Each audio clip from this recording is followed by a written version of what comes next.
Welcome back to the TruGolf Academy. My name's John Watts, and today's video is really going to help you with those short greenside pitch shots.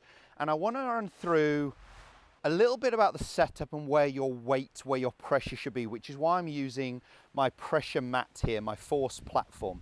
And I want to start with, I guess, a fault, something I see day in, day out on a golf course, playing with amateur golfers when they're hitting these short greenside pitch shots. So I've got about 20-ish yards, 20, 25 yards.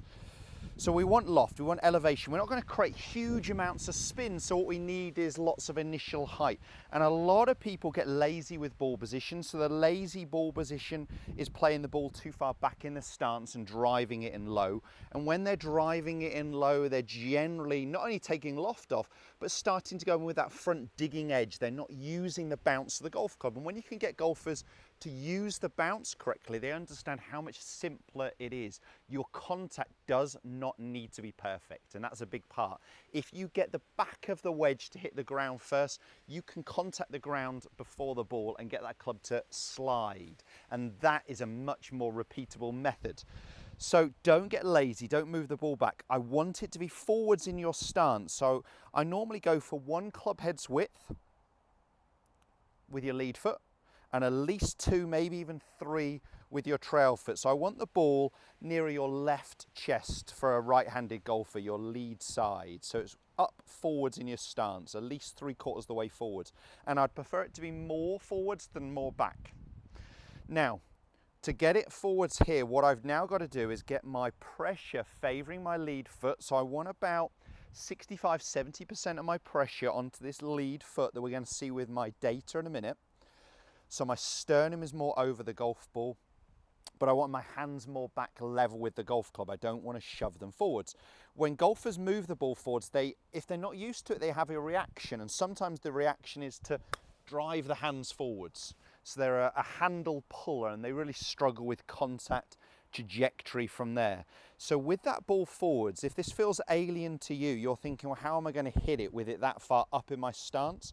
You've got to make sure your body is moving forwards and up. So I want that pressure going to your lead side, and I want your body rotating, rising. So it's all about that finish position. I definitely want to be more dominating this movement with the body, not a handle puller.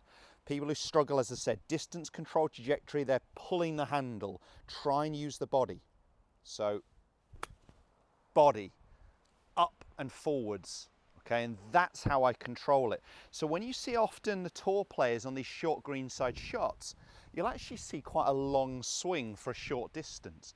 And it's because they're dominating more with their body movement. They're not pulling the handle forwards. That's going to gain me distance. It's going to lower my flight. It's going to start going with that front digging edge. It's not a very easy way to pitch. So what I'm seeing here is when I'm setting up, I am at a position where I'm about nearly 70-30 favouring my lead side. Now my pressure will move back to near 50-50 in the backswing, but it's getting back to about 70-odd% on my lead foot and finishing even more. Okay, so I definitely want to be onto that lead side.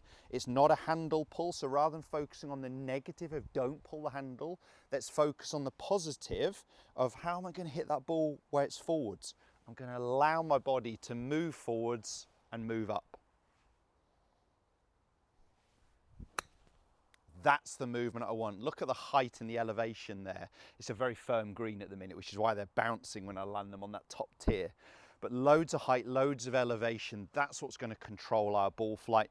And I'm just scraping the turf here. It's not a big, deep divot. If you're a handle puller, you might well be seeing big, chunky divots.